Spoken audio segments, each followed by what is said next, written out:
दिल्ली चुनाव में अब कुछ ही दिन बाकी रह गए हैं, इसलिए प्रचार से लेकर वार पलटवार तक तेज हो चुका है। बीजेपी किन मुद्दों पर चुनाव लड़ रही है, उनका सीएम कैंडिडेट कौन होगा, इन सब को लेकर हमारी सहयोगी पद्मजा जोशी ने दिल्ली बीजेपी के पूर्व अध्यक्ष और सांसद मनोज तिवारी से खास बातचीत की है।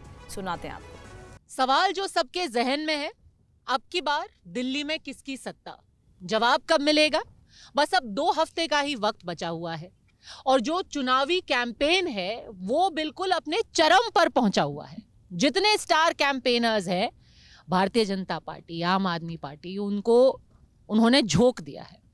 थोड़ा सा उसमें से वक्त निकाल करके हमारे साथ स्टार कैंपेनर, पूर्व प्रदेश अध्यक्ष और सांसद मनोज तिवारी जी यहाँ मौजूद है।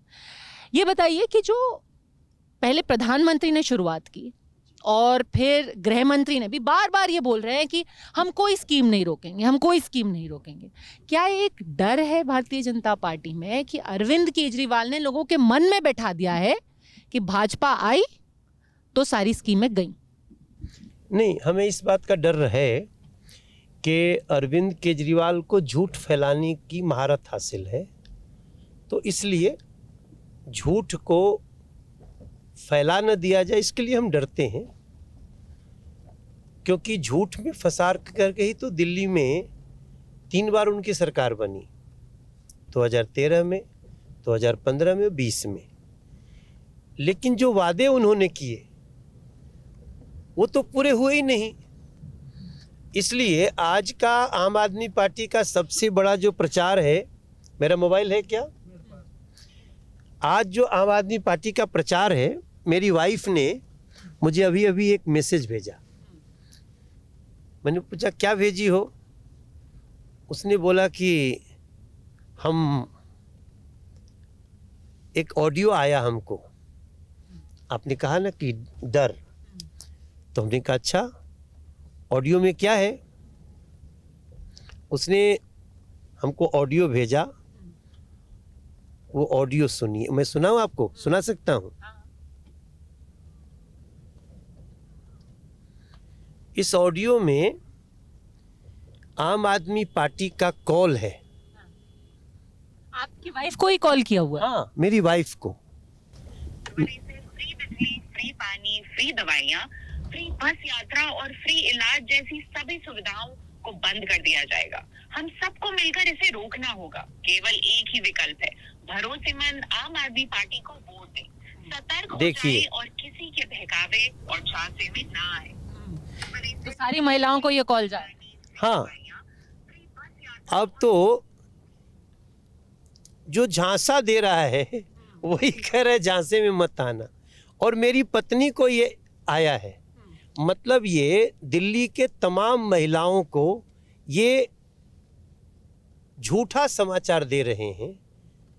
अब इसके लिए नरेंद्र मोदी जी ने स्वयं कहा, हमारे राष्ट्रीय अध्यक्ष जी ने कहा, नड्डा जी ने, आज अमित शाह जी ने कहा। हम लोग बार बार कहते हैं कि जो भी पहले से जो भी लाभ है उस कल्याणकारी योजनाओं को हम बंद नहीं करेंगे। ऊपर से हम 2500 रुपये प्रति गरीब महिला को देंगे हर महीना। हमारी जो भी योजनाएं बनाते हैं हम बहुत फुल प्रूफ, हर तरह से सुरक्षित रह के। आज मोदी जी ने कहा ना कि हम यमुना जी में 3 साल बाद दिल्ली के लोगों को डुबकी लगवाएंगे। तो ये 3 साल बाद जो शब्द था, ये भारतीय जनता पार्टी का रोड मैप दिखाता है। बड़ा खतरनाक हो सकता है ऐसे वादे करना। अरविंद केजरीवाल ने भी एक बार सभा में बोला था 2025 के छठ में डुबकी लगाऊंगा। आज तक आप लोग वो बाइट चलाते हैं। अब आपने 2028 की डेडलाइन दे दी है।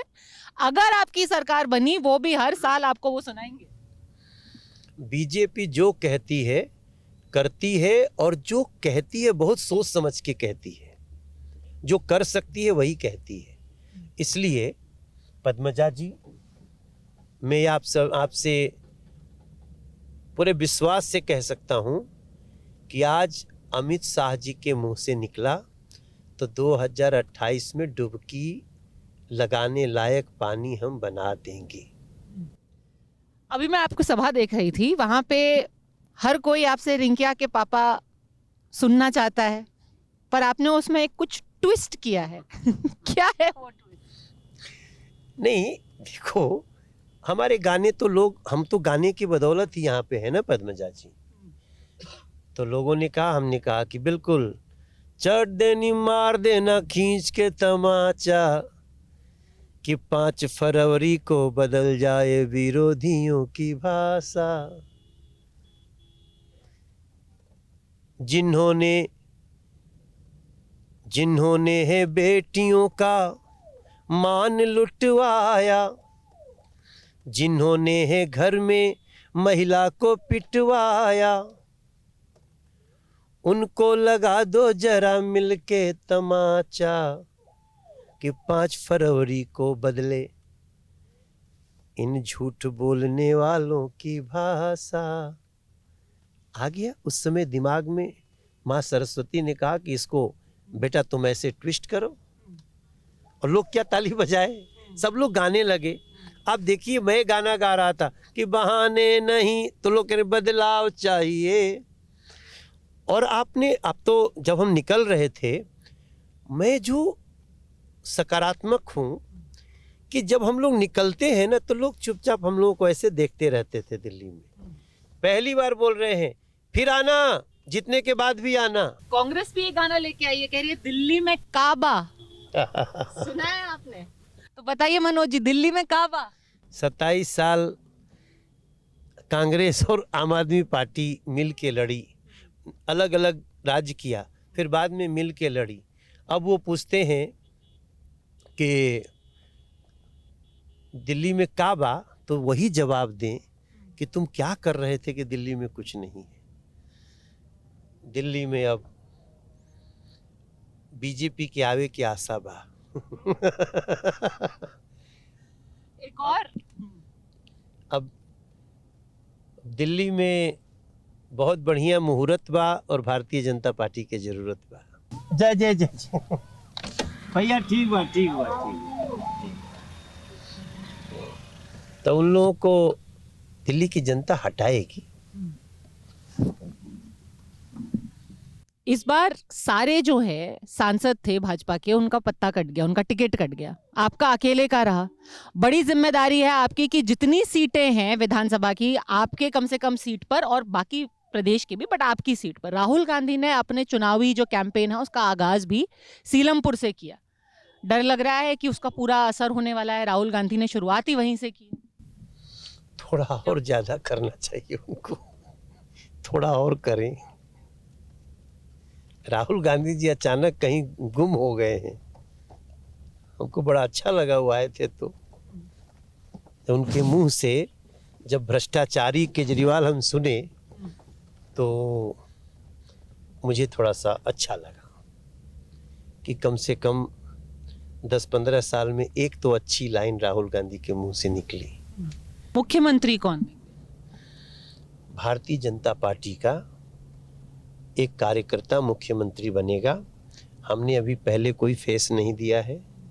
हम लंबे समय से, पद्मजा जी आप अगर पीछे जाइएगा तो ऐसा नहीं कि दिल्ली में, गुजरात के इलेक्शन में पहला जब नरेंद्र मोदी सीएम बने तो उनके नाम से चुनाव नहीं हुआ था। उत्तर प्रदेश में योगी आदित्यनाथ जी के नाम से चुनाव नहीं हुआ था। पहली बार नहीं हुआ था, उसके अगली बार तो योगी आदित्यनाथ के नाम पे चुनाव हुआ था और नरेंद्र मोदी के नाम पे भी। तो हम लोग तो ये पहली बार चाह रहे हैं, पहली बार दिल्ली में हम आशीर्वाद मांग रहे हैं दिल्ली का। पर अरविंद केजरीवाल के सूत्र बता रहे हैं कि पहले रमेश बिधूड़ी का नाम डिस्कस हुआ, उसके बाद प्रवेश वर्मा का नाम डिस्कस हुआ। तो आतिशी जी कांप रही हैं इस समय रमेश बिधूड़ी से, क्योंकि हार रही हैं। तो चूंकि आतिशी जी मुख्यमंत्री हैं, अरविंद केजरीवाल मुख्यमंत्री बन नहीं सकते, तो इसलिए आगे जो भी होने वाला है उससे वो लोग परेशान हैं। मगर हमारा कोई फेस नहीं तय है। हम चुनाव के बाद अपना फेस देंगे और निश्चित रूप से एक ऐसा कार्यकर्ता होगा जो अपने कार्य से ही मोदी जी की तरह, योगी जी की तरह, खट्टर साहब की तरह बन करके दिल्ली की बहुत अच्छी सेवा करें।